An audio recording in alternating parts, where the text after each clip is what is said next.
I'm reading from the New Living Translation again today, and I'm reading from Luke's Gospel, chapter 24, beginning at the 13th verse.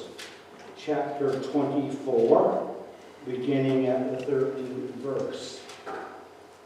And it's about the walk to Emmaus. You remember the walk to Emmaus? It was a conversational walk, I would suspect. It was a walk, I guess, unknown to some of the disciples. And when we walk in our own lifestyles in the present day, do we feel that Jesus is walking with us? Do you feel His presence? When you're alone, when you're distressed, when you're to that boiling point in your life, you don't know what to do. Who do we call upon? His name is Jesus. He's the one who died for each one of us. And He rose again and He came back. What power.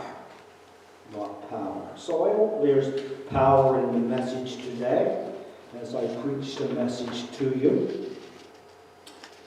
But first of all, we'll read the scripture. St. Luke's Gospel, chapter 24, beginning at the 13th verse.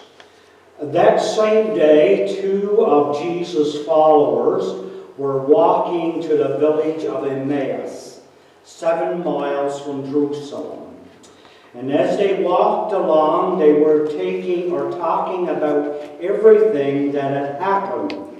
And as they talked and discussed these things, Jesus Himself suddenly came and began walking with them.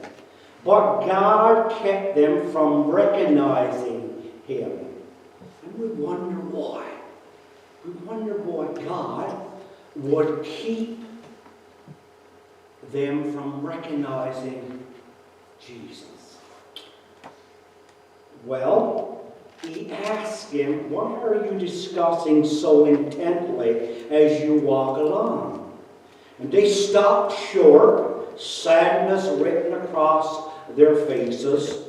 And then one of them, Cleopas, replied, you must be the only person in Jerusalem who hasn't heard about all the things that have happened there the last days.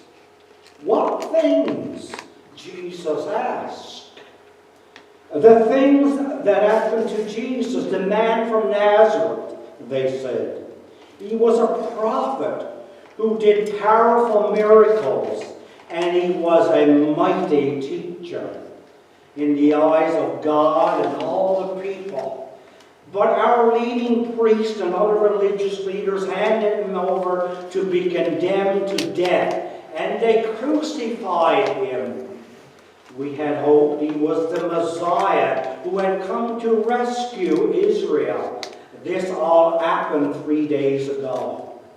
And then some women from our group of his followers were at his tomb early this morning. And they came back with an amazing report. They said his body was missing. And they had seen angels who told them Jesus is alive. And some of our men ran out to see, and sure enough, his body was gone, just as the women had said. And then Jesus said to them, you foolish people, you find it so hard to believe all that the prophets wrote in the scriptures? Wasn't it clearly predicted that the Messiah would have to suffer all these things before entering His glory? And then Jesus took them through the writings of Moses and all the prophets, explaining from the Scriptures of things concerning himself. And by this time they were near Emmaus and the end of their journey. Jesus acted as if he were going on. But they begged him, "Stay the night with us, since it is getting late." So he went home with them. And as they sat down to eat, he took the bread and blessed it. And then he broke it and gave it to them. And suddenly their eyes were open, and they recognized him. And at that moment he disappeared.